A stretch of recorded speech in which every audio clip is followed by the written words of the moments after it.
अब खबर शामिल करते हैं मंडी बहावलदीन से।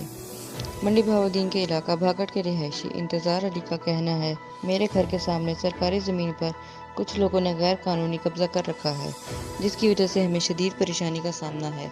मज़ीद तफसीलात जानिए।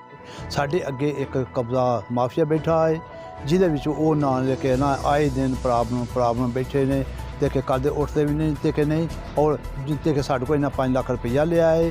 ਮੈਂ 2019 ਵਿੱਚ ਵਾਪਸ ਆਇਆ ਵਾਂ। ਇਹਨਾਂ ਮੈਨੂੰ ਆਖਿਆ ਕਿ ਨਾ ਆਪਣਾ ਹੋਰ 10 ਲੱਖ ਦੇ, ਨਹੀਂ ਤੇ ਅਸੀਂ ਤੇਰੇ 'ਤੇ ਕੇਸ ਕਰੂੰਗਾ ਕਿ ਗਵਰਨਮੈਂਟ ਦੀ ਜਗ੍ਹਾ ਹੈ, ਮਹਿਕਮਾ ਨਹਿਰ ਵਾਲਿਆਂ ਦੀ।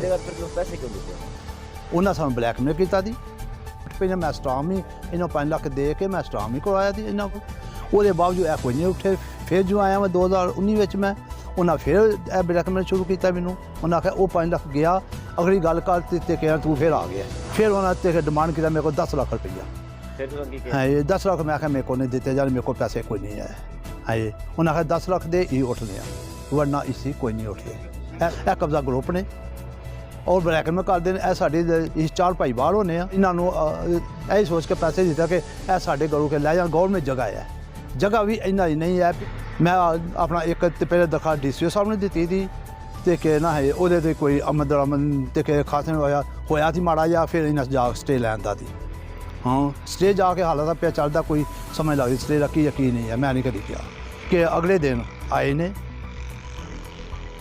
ਤੇ ਆਪਣਾ 3 ਭਰਾ ਆਏ ਨੇ। ਉਹਨਾਂ ਆ ਕੇ ਮੈਨੂੰ ਤੇ ਘਰੋਂ ਬਾਹਰ ਕੱਢਿਆ, ਗਲਮਾ ਫੜ ਕੇ ਬਾਹਰ ਕੱਢ ਕੇ ਥੱਪੜ ਮਾਰੇ ਨੇ। ਉਹਨਾਂ ਨਾਂ ਇੱਕ ਦਾ ਨਾਂ ਅਰਸ਼ਾਦ, ਇੱਕ ਦਾ ਨਾਮ ਮਸਤਾਕ, ਇੱਕ ਦਾ ਨਾਮ ਇਮਤਿਆਜ਼ ਵ ਗੁਲਾਮ ਅਲੀ ਮਮਦ ਅਲੀ।